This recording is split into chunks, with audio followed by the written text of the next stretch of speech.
Luego de casi una década de gobiernos fraudulentos, el general Rawson da un golpe de Estado, el 4 de junio de 1943. Rápidamente el mando del golpe pasa al general Ramírez. Entre los oficiales que Ramírez elige para los puestos de su nuevo gobierno se encuentra Juan Domingo Perón, un coronel que acaba como secretario de Trabajo. Como secretario de Trabajo, Perón sostenía una ideología que se basaba en mejorar la vida del obrero y evitar que el comunismo, un movimiento que en ese entonces crecía de forma dinámica, se sumara a la Argentina a la lista de países comunistas. De esta manera, Perón logró tener un gran apoyo de parte de toda la parte obrera del país.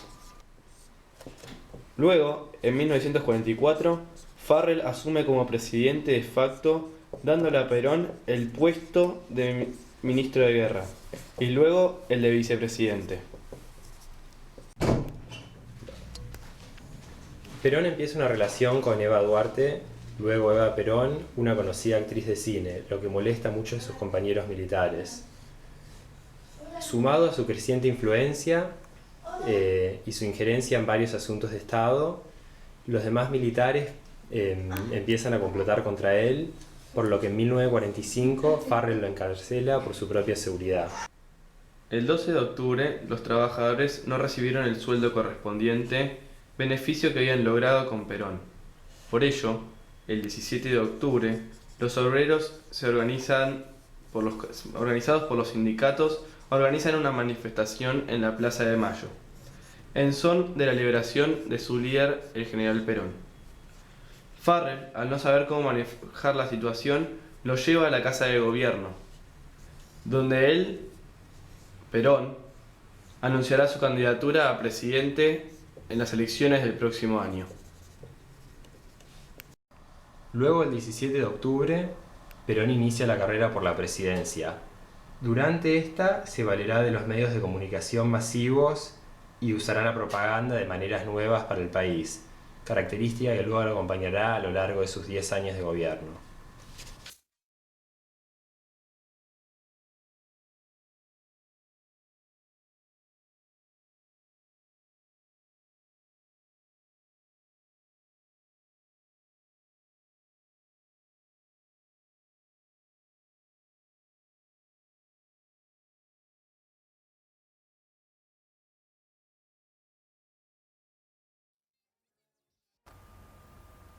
De la campaña política de Perón para alcanzar la presidencia hubo un factor imprescindible que le dio una gran ventaja para poder alcanzar el poder. Este fue que el ex embajador estadounidense Branden salió a pedirle a los argentinos que no lo votasen, acusándolo de ser fascista y de tener relaciones con los nazis, en nombre de su país.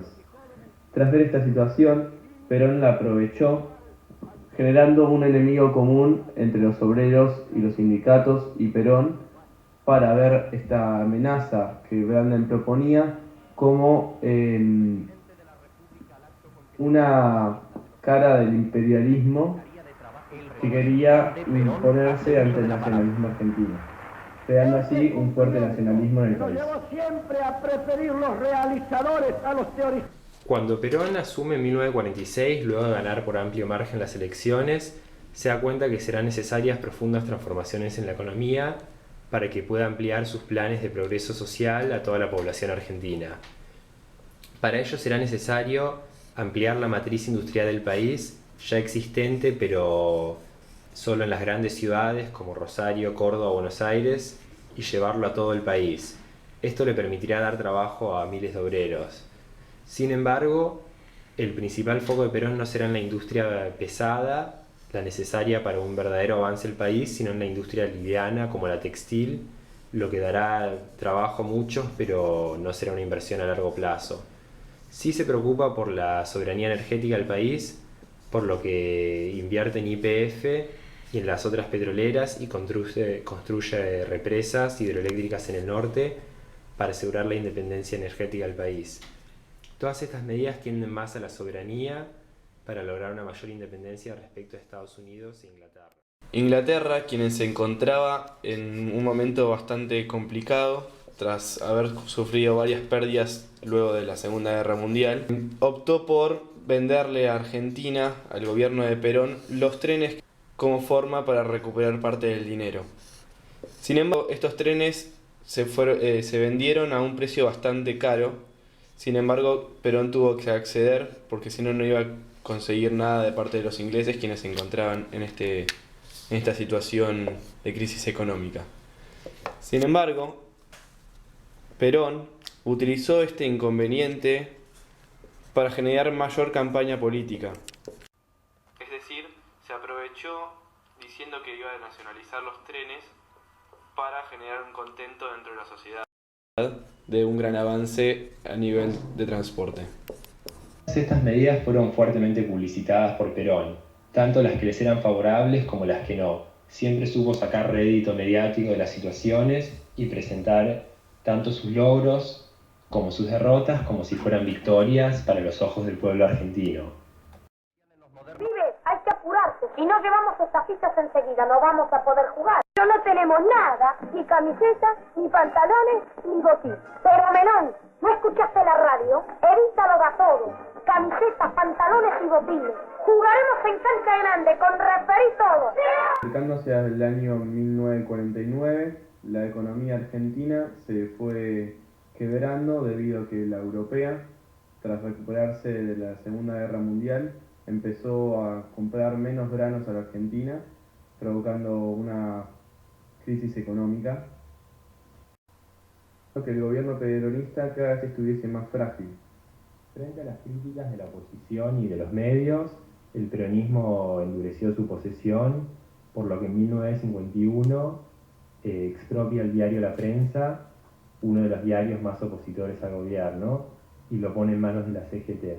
Quien estaba en contra de la presidencia de Perón, realiza un golpe que sin embargo falla. Tras este intento de golpe, se dan las elecciones del año siguiente, en las que Perón, para poder imponer más las elecciones, prohíbe la publicidad opositora. Poco después de las elecciones, muere Evita, quien había votado por primera vez en las elecciones, uno de los logros que las mujeres consiguieron durante el peronismo. Su muerte entristece a todo el país y de allí en más es usada como emblema del peronismo.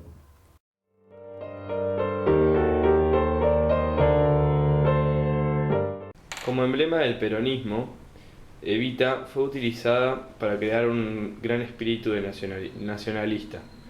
Entre las cosas que se pudieron marcar más fue el nombramiento de varios sectores del país con el nombre de Evita. Por ejemplo, que la ciudad de La Plata pasó a llamarse Evita, o varios centros de sanidad como hospitales o otra serie de establecimientos que tomaron este nombre como un apoyo al peronismo presente. Otro ejemplo es La razón de mi vida, el libro que con la firma de Evita se había publicado en 1951. Fue transformado un año después en texto oficial para las escuelas primarias e incluido en los programas de literatura de las secundarias. Esto, sin embargo, fue visto como una muestra de autoritarismo por parte de la presidencia peronista. El peronismo tomó muchas medidas relacionadas con la educación pública. Por un lado, amplió el acceso a las universidades, a las que les quitó el arancelamiento y a la educación pública, logrando una alfabetización nunca vista en la historia del país.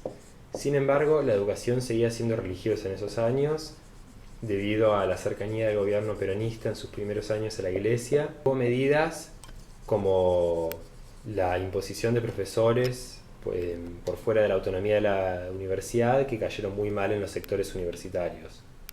De todo esto, El peronismo dejó un gran impacto en los medios y las formas de comunicación del país, en las maneras de hacer propaganda y en la cultura general de la Argentina. Los gobiernos que lo siguieron trataron de eliminar esta influencia y desperonizar el país, pero ninguno lo logró del todo. Y hoy en día, las formas de propaganda, de publicidad, las ideas políticas del peronismo siguen más vigentes que nunca.